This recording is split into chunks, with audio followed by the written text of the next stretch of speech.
Hello, welcome to the Gary Dunn Show. My name is Gary Smith, and on today's show, we're going to talk with Coach Dunn about this past weekend's game at Slippery Rock, and then we're going to preview the upcoming game at Bloomsburg this weekend. And Coach, welcome back. Appreciate it. Another week. Good weather this week. Unfortunately, result isn't what we've had the rest of the season, but your team fought hard up until the end. Yeah, it just didn't go our way. I think the beginning of the game, we got off to an extremely bad start, and anytime that happens, it's hard to make that momentum back up against a good football team. Thought we had opportunities there in the first half. They go up 21-0, and we just didn't play well early. We missed some tackles defense. We didn't execute offensively. And give Slippery Rock credit, they're a good football team. They took advantage of some of the mistakes we made and got out to a 21-0 lead. We were able to kind of slow it down, got it to 21-10, and that's really the difference, I think, in the game. We had some opportunities there in the second quarter. We settled for a field goal down there, and you cut it to 21-14. I think it's a different ball game. And then we had some other opportunities to cut it to 21-17, and just didn't make enough plays. So we're going to learn from it. I talked to the team afterwards. It's only a loss if we don't learn from it. We've got to get the mistakes corrected today in film and at practice today, and then we move on to the next. I think we've got a resilient bunch, and I know they'll respond. Well, one of the things we kind of touched on last week, didn't really get into it too much, was Slippery Rock made a change at quarterback the week before whenever they played Gannon. So preparation-wise, what was that like going into this past weekend's game when you really, you have a guy that just threw 8 touchdowns, but you really only have one game of film to really look at? Yeah, he's a good football player, and he did a nice job in their check system and setting protections. I thought he played really well. Really don't concern myself with what the opponent does. It's more what we do, and we had opportunities to make plays in all 3 phases. The opening punt, we had a chance to cover it a little better. Offensively, we had chances. Defensively, we've got to tackle better. And an explosive offense like that, that's what happens. If you miss tackles, and I think we talked about it going into the game, we've got to tackle better and give Slippery Rock credit. They made plays, and at times we didn't. And you mentioned, like I said, Slippery Rock got off to a hot start, but you kind of felt in the stands the momentum shift a little bit back to the Cal side in that second quarter. Defense made a heck of a stand towards the end, kept Slippery Rock out of the end zone, and then another play at the end of the end of the first half to get an interception to stop another Slippery Rock drive. So, but like I said, you could feel the momentum shifting. Just we couldn't get over that hump when halftime happened. It's kind of funny. I talked to the staff yesterday. It was kind of the start that we got against Seton Hill. It was 21-0, and for us, it was 28-0 with 5 minutes left to go in the first quarter. And it's tough as young people and really as coaches to stay on the plan. And I thought we did a good job of that. Even at halftime, I said, okay, we're still okay. We've got to go out, and make some plays. We had to settle for 2 field goals down in the red zone, what cost us. We come out in half and we turn it over on the first series, and I thought that was a little deflating. But I'll tell you what, our kids battled and they competed. That was something that we really jumped off the film as the coaching staff. In the fourth quarter when the game, was at hand, we were still competing and still battling. So I give our guys credit for that. Hey, it just wasn't our day. We didn't make enough plays. They were better than us on Saturday.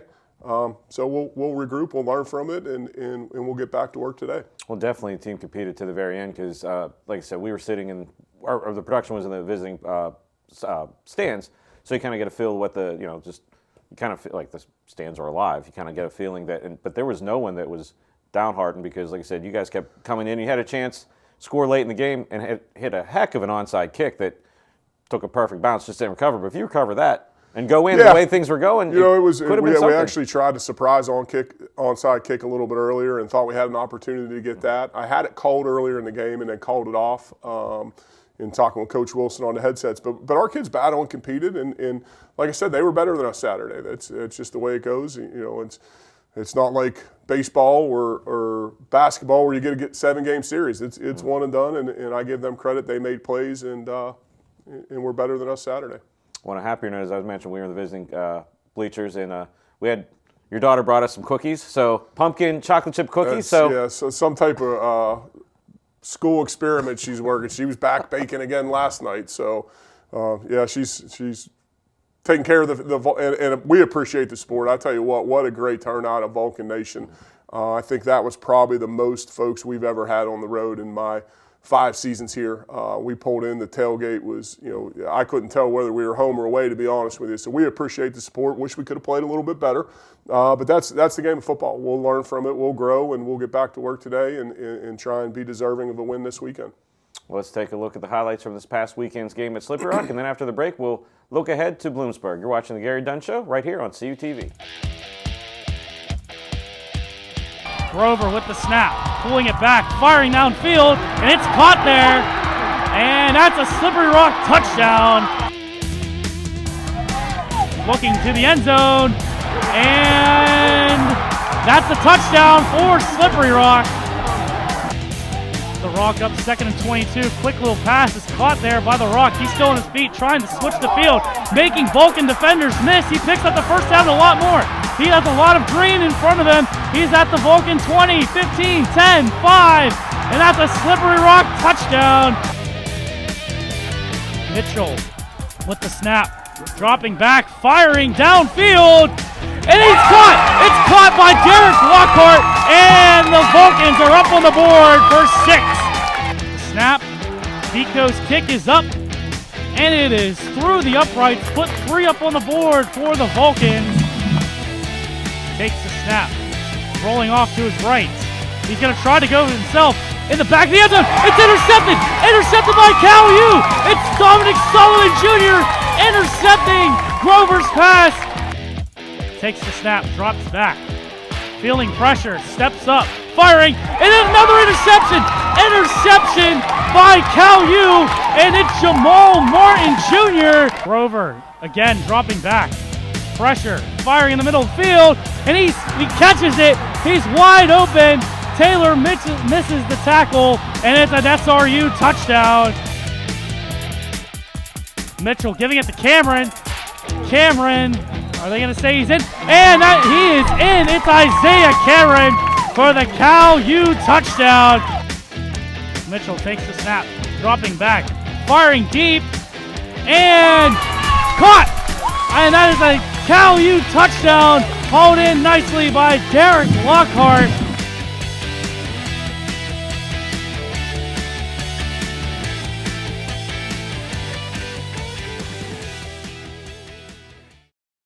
Backed by popular demand and better than ever is late night dining in the Natali Student Center. Join us starting Monday, October 18th at the hot spot for evening dining, Natali Evening Eats, located on the 2nd floor of Natali next to Umami. Open Monday through Friday, 8 p.m. to 11:30 p.m. and on weekends, 7:30 p.m. to 11:30 p.m. Natali Evening Eats is a one-stop shop for your favorite menu items. Orders can be placed through our mobile app or at the designated Evening Eats kiosk.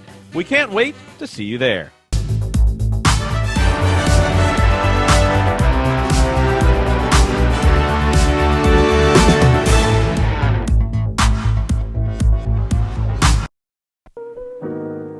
Emotes say a lot, but they can't say it all.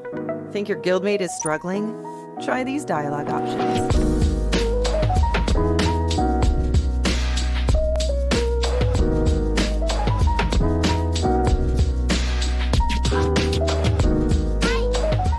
Go beyond emotes. Check in with your guildmates at seizetheawkward.org.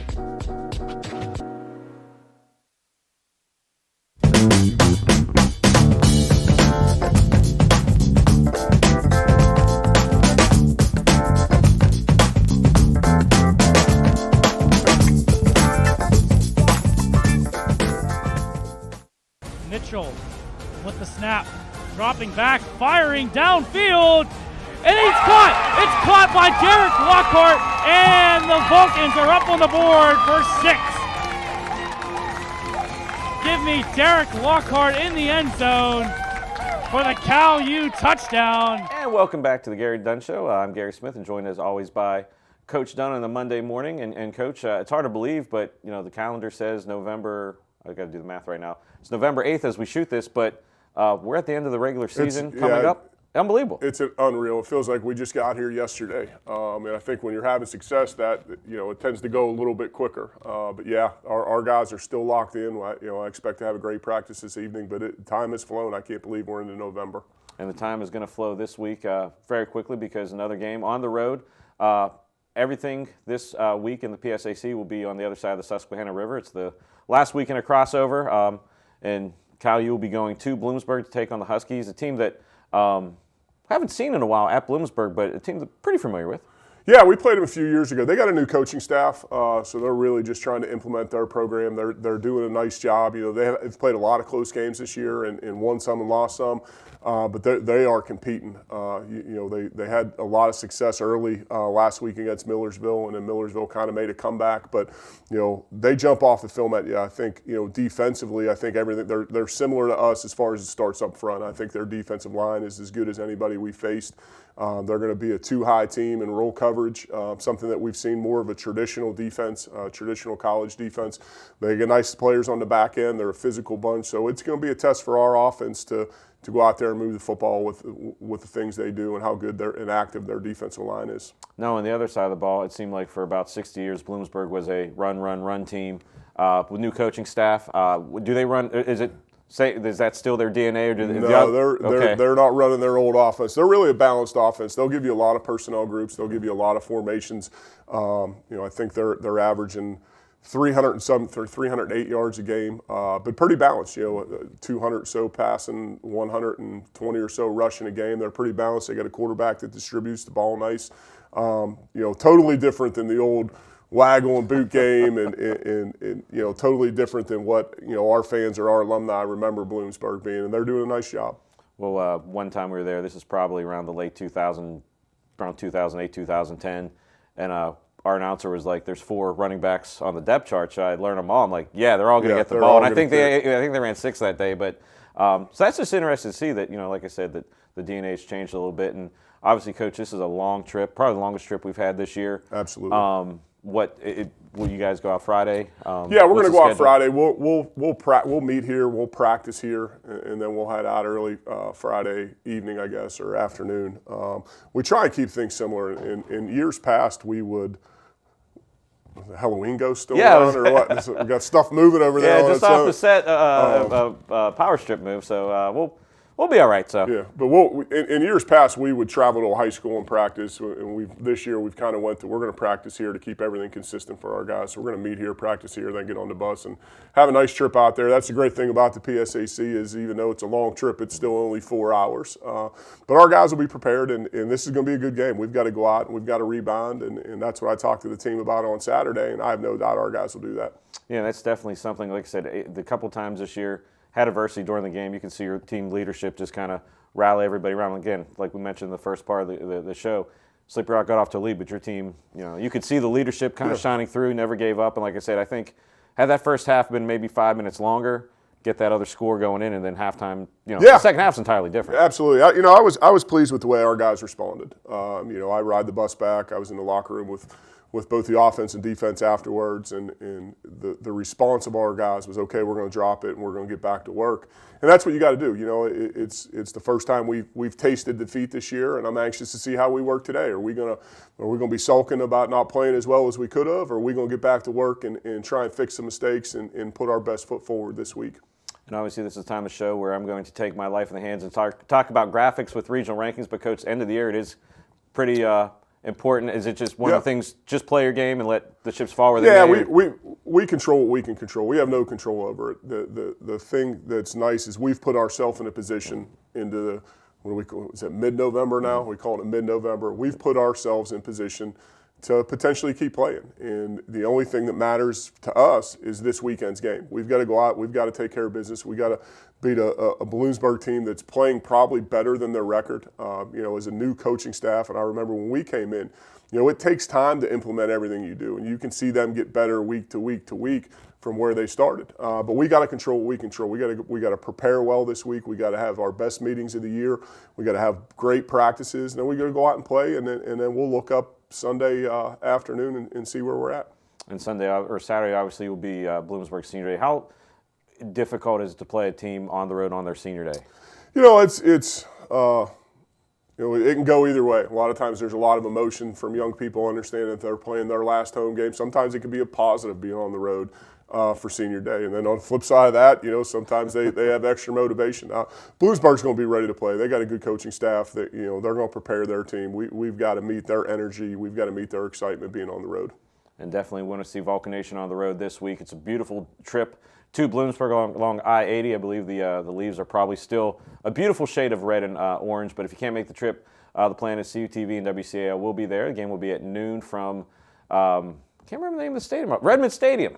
I know it's Danny Hale Field. Yep. But yeah, no, we've got a lot of alumni that have reached out. This is our first trip out east this year. So hopefully our alumni that live out in the Philadelphia and in the eastern part of the state will come over and join us for a 12 o'clock kick.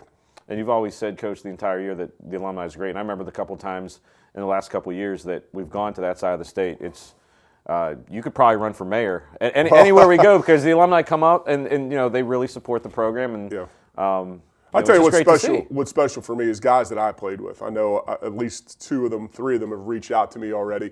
Guys that I played with, and you try and stay as close as you can, but everyone's got kids and lives, and for them to take their Saturday afternoons and come visit, it's great to see former teammates. So I'm excited. It's our first trip, like I said, out east, and I'm excited to go out and get to work today. And that's about all we can say. Coach is going to get to work. But again, like I said, if you can't make the trip, CUTV and WCAL will have you covered. Game will be at noon. It'll be on the CUTV Sports 1 of our YouTube page, and it'll also be live on 91.9 FM, Power 92. For Coach Gary Dunn, I'm Gary Smith. We'll see you next week on The Gary Dunn Show.